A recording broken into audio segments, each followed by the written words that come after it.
Surat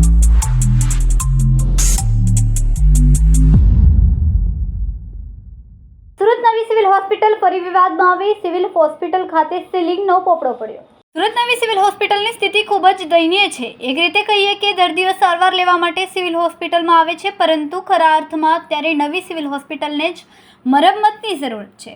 Surat civil હોસ્પિટલમાં structure નબળું થતું જાય છે અને તેના પુરાવા વારંવાર મળી રહ્યા છે. નવી સિવિલ હોસ્પિટલના ટ્રોમા સેન્ટરની સામે હોસ્પિટલમાં જવા માટેનો જે રસ્તો છે ત્યાં એકાએક જ સીલિંગના પોપડા પડવાના શરૂ થયા હતા. પ્રોમો સેન્ટરથી સામે જતા ડાબી સાઈડો પર જ આ પોપડા પડ્યા હતા.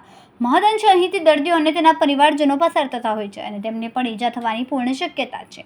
આ ઘટના જ્યારે બની ત્યારે 4 થી 5 જેટલા દર્દીના સંબંધીઓ ત્યાંથી પસાર થઈ રહ્યા હતા. સદનસીબે તેમની આગળ જ આ સીલિંગના પોપડા નીચે પડ્યા હતા, જેથી કરીને તેઓ ત્યાં જ ઊભા રહી ગયા હતા. જો કે આગળની તરફ હોત તો માથાના ભાગે ગંભીર ઈજા થવાની પૂર્ણ શક્યતા હતી. કેમેરામેન સેનિલ વિરાણી સાથે વિશાલ છેઠા, માનવ પ્રભા ન્યૂઝ, સુરત. અમારા વિડિયોની નવી અપડેટ મેળવવા માટે સબસ્ક્રાઇબ કરો માનવ પ્રભા ન્યૂઝ ચેનલને. બેલ આઇકન ક્લિક કરો લેટેસ્ટ વિડિયો સૌથી પહેલા મેળવવા માટે.